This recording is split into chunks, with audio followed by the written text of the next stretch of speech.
तो स्टार्ट करते हैं कुलाम्स लॉ।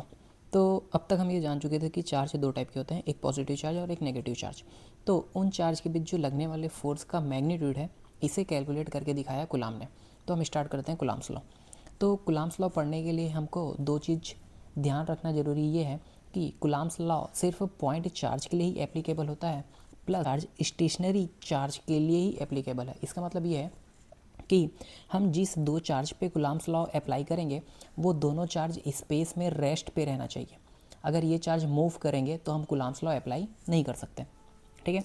तो पॉइंट चार्ज क्या होता है कि जो पॉइंट चार्ज का मतलब ये है कि उस चार्ज का जो साइज़ है वो उनके बीच के डिस्टेंस के कंपैरिजन में बहुत स्मॉल हो, तो ऐसे चार्ज को हम कहते हैं पॉइंट चार्ज।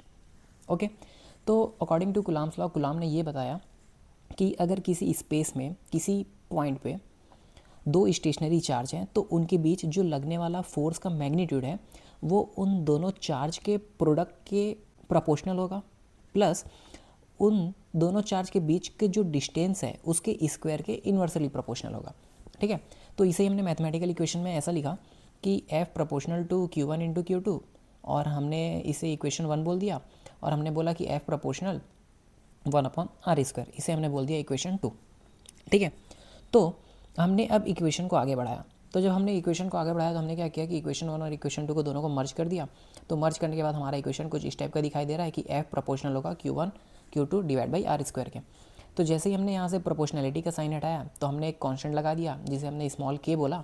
तो F इज इक्वल टू हो जाएगा small k into Q1 Q2 divide by r²।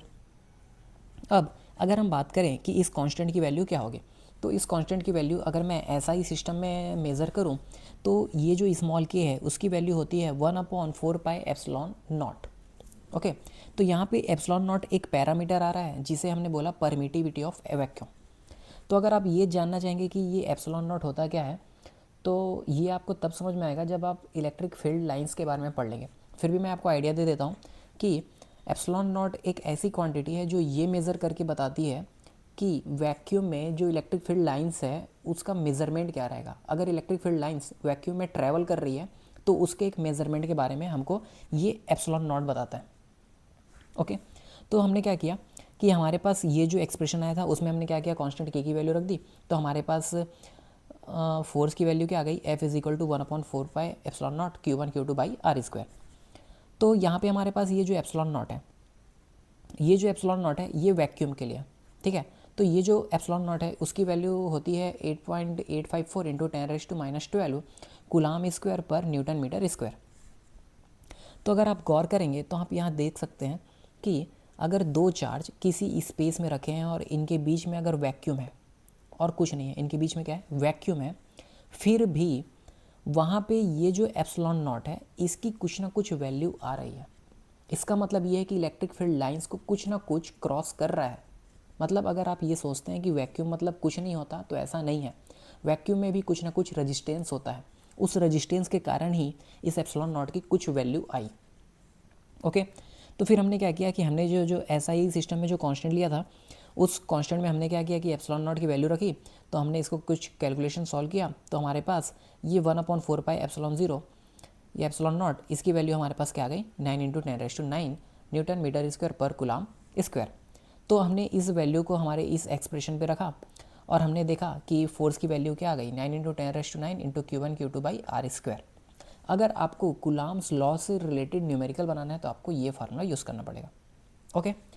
अब ये सोचते हैं कि अगर हमारे पास ये दो चार्ज अगर स्पेस में रखे हुए हैं किसी दो पॉइंट में, अगर इनके बीच वैक्यूम की जगह कोई मीडियम आ जाए, हमने कोई मीडियम लगा दिया, मान लो वाटर लगा दिया, ग्लास लगा दिया, या कुछ भी मीडियम लगा दिया, तो फोर्स की वैल्यू क्या होगी। ओके। तो इसके लिए हमने जो एसआई सिस्टम में जो कांस्टेंट लिया था 1/4 पाई एप्सिलॉन नॉट लिया था, अब हम एप्सिलॉन नॉट की जगह लेंगे सिर्फ एप्सिलॉन, जहाँ पे एप्सिलॉन क्या है, एब्सोल्यूट परमिटिविटी है। एब्सोल्यूट परमिटिविटी भी वही काम करेगी। मतलब क्या होता है कि मीडियम में जो इलेक्ट्रिक फील्ड लाइंस होती है उसका मेजरमेंट करेगी कि वो वहाँ से पार कर पाती है कि नहीं कर पाती। ओके। तो हमने क्या किया, फिर ये 1/4 पाई एप्सिलॉन को इस फंक्शन में वापस स्मॉल के की जगह रख दिया। तो हमारे पास क्या आ गया, F is equal to 1/4 pi epsilon Q1 Q2 by r²। Okay. But हमारे पास एक फार्मूला होता है किसका, एब्सोल्यूट परमिटिविटी का, जो रिलेशन बताता है एब्सोल्यूट परमिटिविटी का परमिटिविटी ऑफ वैक्यूम के साथ। ओके। तो वो जो फार्मूला होता है वो होता है epsilon is equal to epsilon not into K. यहाँ पे ये जो के है वो कैपिटल के है, जो डाइलेक्ट्रिक कांस्टेंट होता है मीडियम का। ओके, तो ये जो के है वो किसी मीडियम का क्या है, डाइलेक्ट्रिक कांस्टेंट है। तो ये डाइलेक्ट्रिक कांस्टेंट क्या होता है ये हम आगे लेक्चर में बात करेंगे। तो हमारे पास हमने जब इस कांस्टेंट की वैल्यू को जब यहाँ पे रखा तो हमारे पास फोर्स का लास्ट एक्सप्रेशन क्या आ गया, F is equal to 1/4πε0 into के Q1Q2/r²। ये वो एक्सप्रेशन है जो दो चार्ज के बीच फोर्स के मैग्नीट्यूड को रिप्रेजेंट करता है।